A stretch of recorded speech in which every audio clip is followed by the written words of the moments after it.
Welcome to the man cave. Today we're going to do another cold start. You've seen it all before on the Daimler Series 1 4.2. We'll give you a quick look round inside so you can see what she's all about. There she is. That's the Series 1 inside. And we're now going to start her up. This is only got to be a short video because she ain't been started for a while. I don't know, 2 or 3 months I think since she's been going. So we'll stand the camera there. Just see if we can get a better place for it actually, where you can actually see the engine. Won't with a little balance on the motor, will it? Not very well. Or shall I just handhold the camera? Here we go. Got key in my pocket. So let's give her a go. So I'm not pumping the throttle or anything. Oh, we've got dash lights. Let's see what happens. Fuel pumps have just stopped clicking, so carbs are full. Here we go.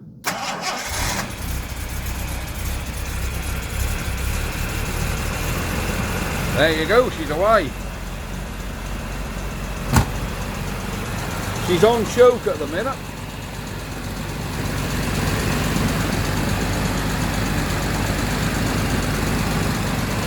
But that's what a 1974 XK 4.2 engine sound like when she's cold.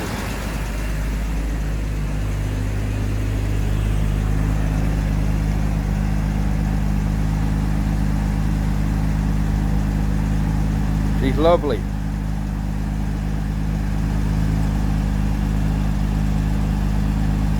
Give it 2 or 3 minutes and that'll be off choke, which will be much better. Oh yes, she's away now in all her glory.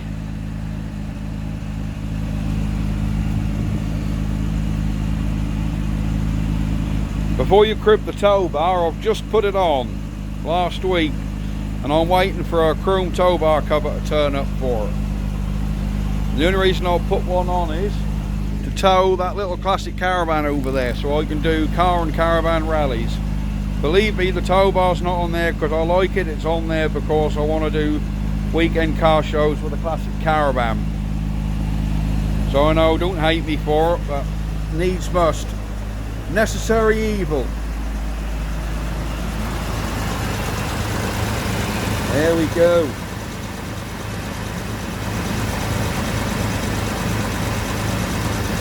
She will go off choking a bit.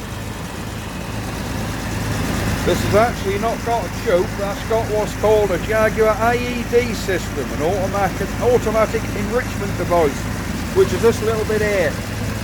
Looks like a third carburetor, which it basically is, and it feeds neat fuel direct into these pipes here, which go direct into the inlet manifold. So your carburetors themselves don't have chokes on them.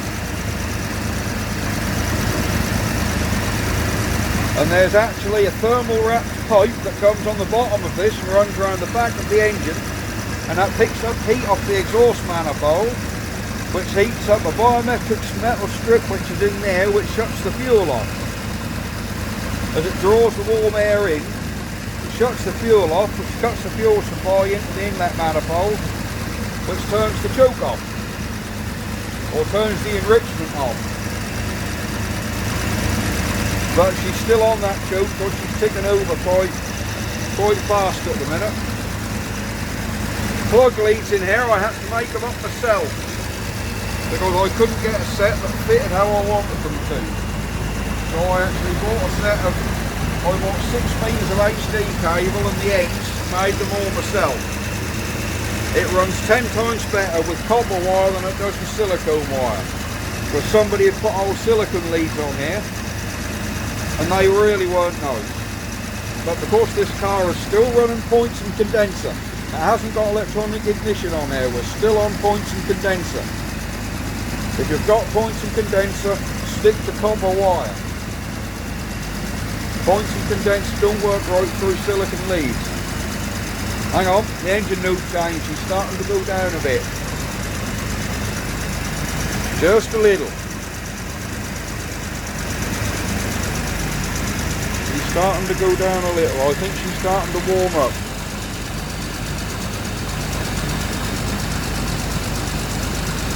But yeah, this is the original engine in this car. As far as I'm aware, it's never been out. Yeah, it's starting to come off choke a bit now. I bought this car about 18 months ago, and it had been sitting unused for 16 years.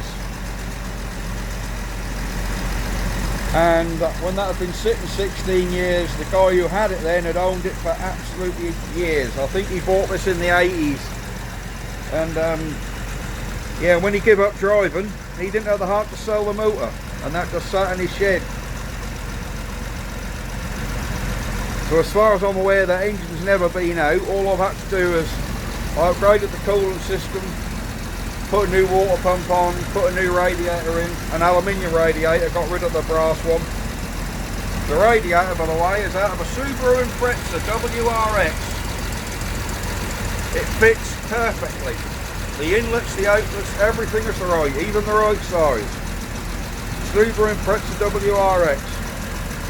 These radiators are 110 quid, brand new, aluminium one. There you go, she's now coming off choke. Let's see what our revolutions are doing. Oh yes, look, we're about 750. I think she'll slow down a little bit more.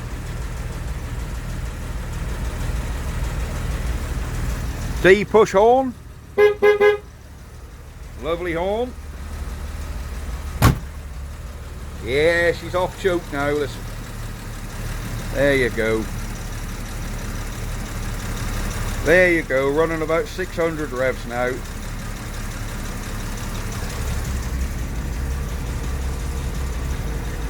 Yeah, about 700 revs, she's about right. But listen to that, isn't that beautiful? Come round the back and listen to the note.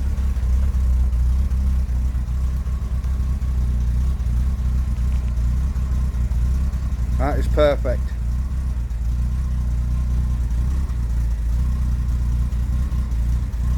She is there, look. She's lovely.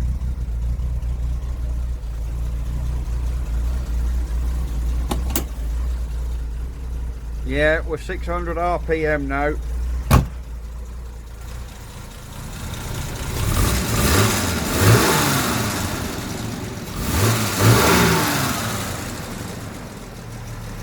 There you go.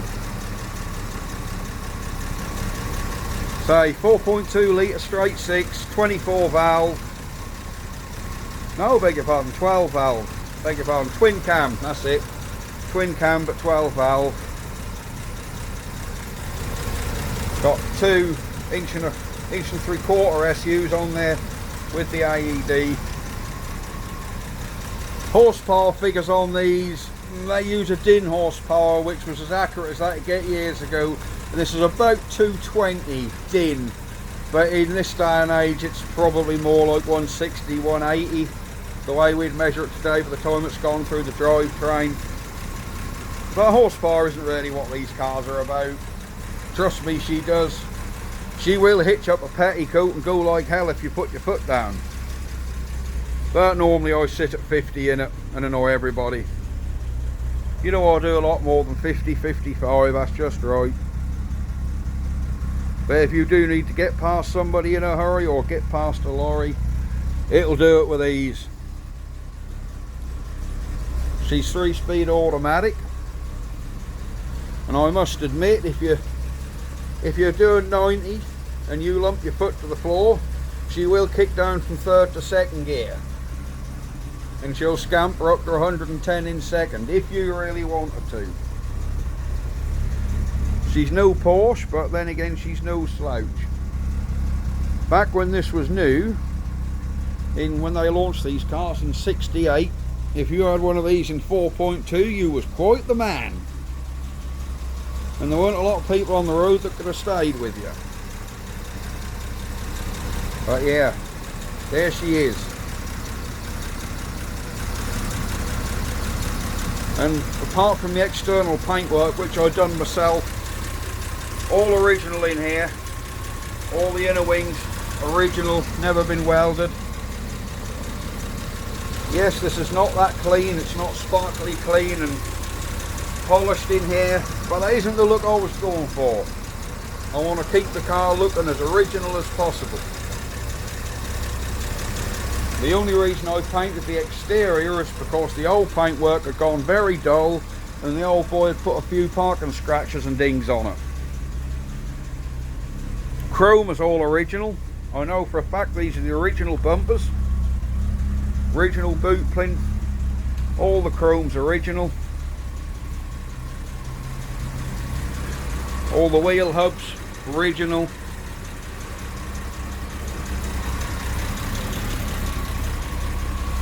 So even all around the headlights on this, it weren't rotten at all. There was no rot on the wheel arches, there was no rot around the headlights. The bottoms of the doors had started to get a bit piggly, so I cut the bottoms out of them and put new bottoms in. But yeah, all there. Right, you've seen it start, you've seen it run. Thanks for looking. Please like and subscribe. Plenty of useful stuff come up on my channel. And bye bye for now.